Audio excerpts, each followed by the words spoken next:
जन अदालत से मैं हूँ राजा भैया पाल और मैं इस समय बुंदेलखंड झांसी में हूँ, जहाँ हमारे साथ करोठा विधानसभा से 2 बार के विधायक जवाहर सिंह राजपूत के बेटे राहुल राजपूत हमारे साथ जुड़ रहे हैं। उनसे बात करेंगे क्या खासियत है उनके पिता में और इस तरीके से उनके संस्कार राहुल राजपूत में दिखते हैं, अपने पिता से किस तरीके से प्रभावित होते हैं। अब आपने बात ही ऐसी करी, आप किसी भी लड़के से या किसी भी संतान से अपने पिता के बारे में पूछें तो पिता तो वो होता है, कहते हैं कि जब तक पिता है तब तक छत है, तब तक आसरा है। तो पिता तो एक ऐसा शब्द है कि जिसके बारे में कुछ भी कहना या बोलना, वो तो देवता होते हैं, भगवान होते हैं साक्षात। सबके लिए सबके पिता भगवान ही होते हैं। क्या कहते हैं, जो कुछ भी आज अपन लोग हैं या जिस भी परिस्थिति में है, कहीं ना कहीं पिता का माता का योगदान हमेशा रहा है। अच्छा, उसी तरीके से राजनीति एक तरफ है, लेकिन पिता पुत्र का रिश्ता एक तरफ है। हर कोई एक सीखने का प्रयास करता है, जैसे कई भैया होते हैं, दादा होते हैं, सो पिता उसी तरीके से प्रयास करते हैं। तो वही जो आपके साथ है वही मेरे साथ है, प्रयास करते हैं कि पिताजी के जो अच्छे गुण हैं, जो उन्होंने संघर्ष के दिन निकाले हैं, जिस तरीके से उन्होंने बुरी परिस्थितियों में मतलब अपना आपा ना खोना, संयम बरतना, और हमेशा कहीं ना कहीं जैसे होता है कि अब जैसे एक छोटा बच्चा होता है, आप जैसे एक छोटे बच्चों से पूछेंगे बड़े होकर क्या करोगे, तो 90% बच्चे बोलेंगे कि हम देश की सेवा करेंगे, आगे चल के कहीं डीएम बनेंगे, कहीं खिलाड़ी बनेंगे, कुछ बनेंगे। और अब धीरे धीरे जब ज़िंदगी थोड़ी सी कठिन होती है, थोड़ी सी आपकी जिम्मेदारियां बढ़ती हैं, तो अपने आप आदमी अकेला पड़ने लगता है, थोड़ा सा मतलब ही होने लगता है। लेकिन परिस्थितियां कैसी भी बनी रहें, अपने आप को अपने दिल में हल्की सी एक समाज का भला कर सकें। पृथ्वी पर तो अपना खाना पीना रहना सब करके चले जाएंगे, लेकिन थोड़ा सा एक योगदान रहना चाहिए कि अगर हमारे होने से एक दिन किसी का पेट भर जाए या 2% ही मदद हो जाए किसी की, तो यही अपना जीवन सफल हैगा। तो आज चूँकि एक ऐसी जगह पर है कि एक आदमी के अपन प्रयास करें तो 50-100 लोगों को अपन अच्छी स्थिति पर पहुंचा सकते हैं, तो वही अपना काम है। अब पद आना जाना ये सब बराबर लगे रहते हैं, लेकिन अपना जो मूल उद्देश्य हैगा कि जन सेवा होती रहे, बड़े बूढ़ों का आशीर्वाद बने रहे, भाई लोगों का क्या कहते हैं, जो हम उम्र लोग रहते हैं, इनसे सीखने को मिलता है, एक ऊर्जा रहती है, तो वही है। और साथ में पिताजी का अनुभव काम आता है, कुछ संस्कार हैं, कुछ चीज़ें हैं, तो उनसे सीखते रहते हैं। जवाहर सिंह राजपूत का बेटा आगे चल के क्या बनना चाहता है, क्या सोच है जनता के लिए।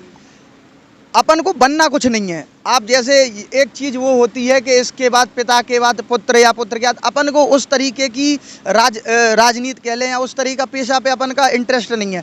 अपन तो सीधा ये है कि आज जैसे एक मौका मिला है, जैसे आज पिताजी क्या कहते हैं, क्षेत्र के क्या कहते हैं विधायक चुने गए हैं, तो केवल और केवल ये है कि उनका हाथ बटाना। आप ये ना सोचें कहीं भी कि आगे चल के अपनी लाइन बना रहे हैं या घूम रहे हैं। अब एक जैसे मैं सक्रिय ना भी होना चाहूँ तो एक मेरी मजबूरी है। अच्छा, अब आप जैसे बताएं, आप मान के चलिए भैया घर पर आते हैं और क्या कहते, पिताजी मौजूद ना हो, भैया क्या कहते किसी एक ऐसी विषम परिस्थिति में हो कि हमारे लिए एक फ़ोन हो जाए या मदद हो जाए, तो क्या हम ये कहते हैं कि भैया हम राजनीति नहीं करते, हम पढ़ाई लिखाई कर रहे हैं, घरे बैठे पापा ही से खाओ, तो थोड़ी सी वो बेमानी लगती है वो चीज़।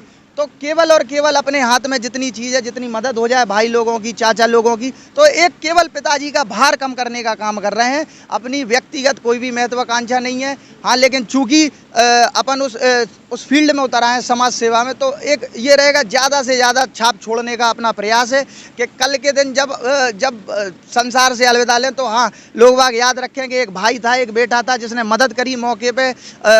जब बुरी परिस्थितियाँ रहीं तब कोई खड़ा ना हो तो आपका भाई आपके साथ खड़ा मिला। बस इतनी सी अपनी क्या कहते ख्वाहिश है, इसके अलावा कोई व्यक्तिगत महत्वाकांक्षा नहीं है। विधानसभा में देखा जाए तो सर्वाधिक क्वेश्चन आपके पिता ने उठाए हैं अपने कार्यकाल में, देखा जाता है कि रिकॉर्ड कायम किया उत्तर प्रदेश के अंदर, क्या कहना चाहेंगे।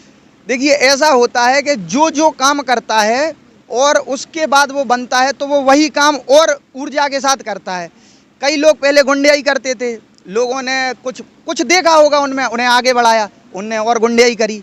कुछ लोग पहले चोरी चकारी करके पैसा कमाते थे, लोगों ने शायद किया जे हमारी मदद करें, तो उनने और ताकत के साथ गुंडयाई करी, और ताकत के साथ पैसा कमाया अपने व्यक्तिगत के लिए। पिताजी शुरू से आखिरी तक 30-35 साल जब से उनकी राजनीति को हो रहे हैं, वो नहरों पे बैठे रहे, सड़कों पे बैठे रहे, अकेले उन्होंने क्या कहते, सुना है कि गिट्टी पे, नहर के बगल में गिट्टी डली तो उधर ही अकेले लेट गए, क्या कहते कि नहरों में पानी नहीं आ रहा, संघर्ष किया, मतलब मंडियाँ हो गई, बैंक हो गए, जहाँ पर ज़रूरत पड़ी सो हड़ताल किया, संघर्ष किया। तो आज जब मौका मिला है सो वही काम वो दूनी ऊर्जा के साथ कर रहे हैं। तो क्षेत्र की जितनी समस्याएं होती हैं, आपने चुना ही इसलिए है कि आप जो समस्या है यहाँ की, आज इससे पहले वो समस्या क्या कहते हैं अपने क्षेत्र भर की क्या कहते हैं झांसी मुख्यालय पर ले जाते थे। आज आपने मौका दिया है लखनऊ ले जाने के लिए, सो वो सारी समस्याएं लखनऊ ले जाते हैं। जितना ज़्यादा से ज़्यादा आप क्या कहते हैं बताएंगे तो वही से उतना सुधार होता, तो वही सेम चीज़ अपन पे लागू होती कि पिताजी जितना ज़्यादा ऊपर जाके बताएंगे सो उतना ज़्यादा अपन को क्या कहते हैं उसका हल मिलता है। अपन ज़्यादा से ज़्यादा पैसा रिलीज़ करा लेते हैं, ज़्यादा से ज़्यादा विकास होता है, खुशहाली आती है। इस समय गरोठा विधानसभा क्षेत्र की जनता आपको सुन रही है, आपको देख रही है, पूरा यूथ इस समय आपके साथ खड़ा है। किस तरीके से युवाओं के लिए सोच है, उनके विकास के लिए, उनके भविष्य के लिए? सबसे पहले तो अपन को एक चीज़ समझनी, हर चीज़ की एक उम्र होती है। यहाँ पर जैसे अपन देख पा रहे हैं छोटे बच्चे भी हैं, छोटे बच्चे का अर्थ जो 12th क्लास तक पढ़ रहे हैं, फिर उसके बाद कॉलेज में पढ़ने वाले हैं, फिर उसके बाद जो नौकरी चाकरी कर रहे हैं वो भी हैं। तो हर उम्र की एक जिम्मेदारी होती है। अपन को किसी भी तरीके से एक उस भटकावे में नहीं आना है कि केवल यही चीज़ एक स्थायी होती, यही चीज़ एक अच्छाई होती। सबसे पहला प्रयास ये रहना चाहिए कि समाज शिक्षित हो। कोई भी समाज हो, क्या कहते कुछ नहीं, मिनिमम उन्होंने 12 पास करी हो। आप लोग अपने बच्चों को जब तक 12 पास नहीं कराओगे, कहीं ना कहीं आप लोग दूसरों पर आश्रित हो जाओगे। सबसे पहली चीज़ ये है कि पढ़ाना है। फिर उसके बाद जो भी सामाजिक लड़ाइयाँ हैं, आप क्या कहते हैं मिल बांट के अपन लोग लड़ेंगे। जैसे जो भी सामाजिक कुरीतियाँ रहीं या सामाजिक लड़ाइयाँ रहीं, जैसे जो भी कमी, जैसे मुख्य लड़ाई तो हमेशा विकास की रही, जैसे सड़क बिजली पानी की रही, तो वो आप बताते रहो कि यहाँ पर ये कमी है, अपन प्रयास करेंगे आगे। और यूथ के लिए ये है कि एक हमेशा देशभक्ति अपने अंदर रखना। आप कहीं पर भी हो, देश के किसी भी कोने में हो, कहीं ना कहीं एक गर्व करना कि अपन भारतीय हैं, कहीं ना कहीं से सब जुड़े हैं, सबकी अपनी समस्या है, लेकिन वो एक जो देशभक्ति की क्या कहते हैं वो बात रहती, जिसको लेके अपन को आगे बढ़ना। दल, अब जैसे यहाँ पर अपन हैं तो कोई किसी पार्टी का है, कोई किसी दल का है, लेकिन अपन दल के नहीं हैं, देश के पहले हैं। कोई किसी की विचारधारा कुछ है, किसी की विचारधारा कुछ है, लेकिन अपना जो मुख्य उद्देश्य है कि समाज का भला होते रहने चाहिए। जो सबसे गरीब आदमी है, जो सबसे बेबस आदमी है, उसके पास चीज़ें पहुंचनी चाहिए, उसको वो सुविधाएं मिलनी चाहिए। ऐसा ना हो कि गरीब आदमी डरा रहा हो कि आगे बढ़ ही नहीं पा रहा, उसके साथ बेईमान कि गरीब आदमी का जैसे कोई ये कार्य किसी ने ऐसे हक मार लिया तो वो कह ही नहीं पा रहा। अपन को एक ऐसा माहौल बनाना है कि जिसमें गरीब आदमी हो, आखिरी पंक्ति में जो खड़ा हो, आखिरी कोने में जो खड़ा हो, वो आदमी अपनी बात कह ले बड़े से बड़े आदमी के सामने और उसकी बात पर सुनवाई हो। तो यूथ के लिए यही है कि लड़ना हमेशा हक के लिए, पढ़ाई लिखाई पर ध्यान लगाना बहुत ज़रूरी है। खेल कूद में भी हिस्सा लेना है, अपन को हर पूरा मल्टीपर्पज़ होना है, अपन को एवरग्रीन देना, हर काम पर दिमाग लगाना है, और जो ज़रूरत पड़े तो अपने छोटे भाई बड़े भाई पुत्र से। सवाल आता है, राकेश पाल जी सपा छोड़ के भाजपा में गए हैं, तो किस तरीके से गरोठा विधानसभा क्षेत्र में भाजपा के लिए कितनी उपयोगी सिद्ध हुई है? बड़े भाई साहब के आने से गरोठा विधानसभा नहीं, पूरे झांसी जिले, बल्कि झांसी जिले क्या पूरे बुंदेलखंड की 1900 सीटों पर प्रभाव पड़ा है।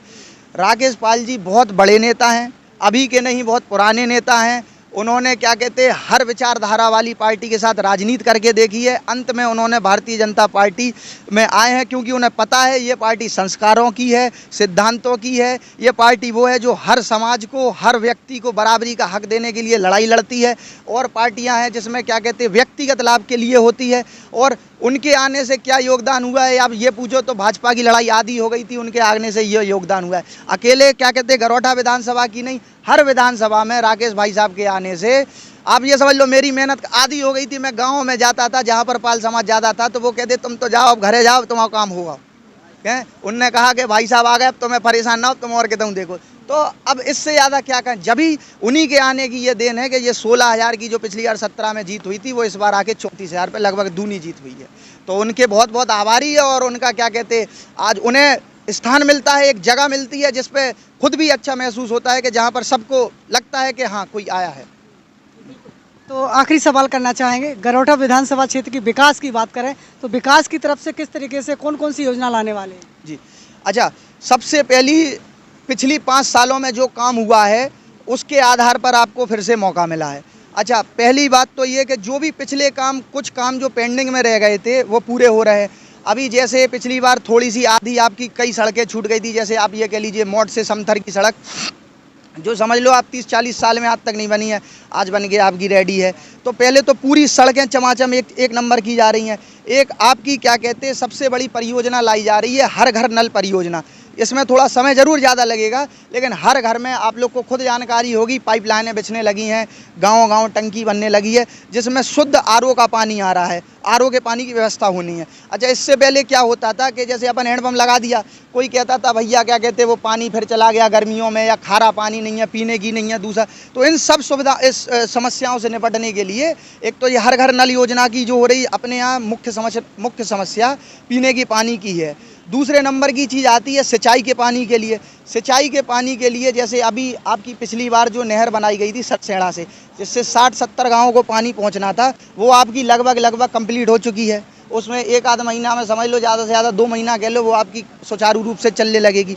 अगली क्या कहते हैं, इनके अलावा जो क्षेत्र रह गए हैं जहाँ पर अगर सिंचाई अभी भी थोड़ी सी कमज़ोर है, वहाँ पर आपके लिफ्ट कैनाल की बात चल रही है। अभी आपका ससुर के नाले का पुल पूरा काम चालू हो चुका है। तो आपके गोरपुरा का क्या कहते हैं बड़ा वाला वो आपका रिप्टा कहते हैं उसको, या पुल, उसे पास होना है। कोटरा हैगा, उसका आपका क्या कहते हैं पुल पास हो चुका है, उस पर काम चालू हो चुका है। तो पहले मुख्य जो भी बड़ी जैसे जोड़ने वाली चीज़ें हो गई, पुल हो गई, सड़कें हो गई, पहले बड़ी सारी ये निपटाई जा रही हैं। उसके बाद आपकी सब हर गांव में पीने के पानी की जो समस्या थी वो निपटाई जा रही है। उसके अलावा शिक्षा में इस बार कई नए कॉलेज खोले जाएंगे, कुछ नए स्कूल बनवाए जाएंगे। और क्या कहते हैं, थोड़ा सा मैं चूँकि अभी लड़का ही हूँ, 30 साल का हूँ, लड़का ही हूँ, तो थोड़ा खेल कूद में रुचि रखता हूँ। तो इसमें मैं खुद प्रयास करूँगा, चाहे लड़ना पड़े, किसी से लड़ना पड़े, पिताजी से लड़ना पड़े, किसी से लड़ना पड़े, थोड़ा खेल कूद के लिए अपन व्यवस्था करेंगे। और चूँकि अब राजनीति कहलाती है, इसलिए थोड़ा बहुत अपने कार्यकर्ता जिनकी दम पर सब कुछ होता है, तो आखिरी में क्या कहते हैं कार्यकर्ताओं के लिए समर्पित रहूँगा, उनके लिए कुछ ना कुछ करके दिखाना है। बिल्कुल, कुछ ना कुछ करके दिखाना है। राहुल राजपूत जवाहर सिंह राजपूत के बेटे हैं और राहुल राजपूत युवाओं की धड़कन है। इस समय पूरा यूथ उनके साथ खड़ा हुआ है। विकास की तमाम योजनाओं लेकर के वो आगे बढ़ेंगे और उनकी सोच आप तक पहुंची है। जुड़े रहिए आपकी जनता न्यूज़ के साथ। नमस्कार। हमारे चैनल पर नए सदस्य हैं तो चैनल को सब्सक्राइब करें और चैनल को लाइक करें, वीडियो को शेयर करें और घंटी दबाना ना भूलें। यदि आप घंटी नहीं दबाएंगे तो खबरों का नोटिफिकेशन आप तक नहीं पहुंचेगा। अब चैनल है, जुड़े रहिए हमारे साथ। नमस्कार। इस खबर के प्रायोजक थे पाल ढाबा। जब भी खाइए अच्छा खाइए। लजीज भोजन एवं स्पेशल लस्सी के लिए तत्काल संपर्क करें। पंडोखर धाम से 2 किलोमीटर दूर समतरतराहा बीसलपुरा गाँव, पंडोखर धाम। को लगातार बढ़ाते रहिए। जुड़े रहिए आपकी जनता न्यूज़ के साथ। नमस्कार। Evergreen colours India private limited, रंग है तो जीवन है। Stay home, stay safe.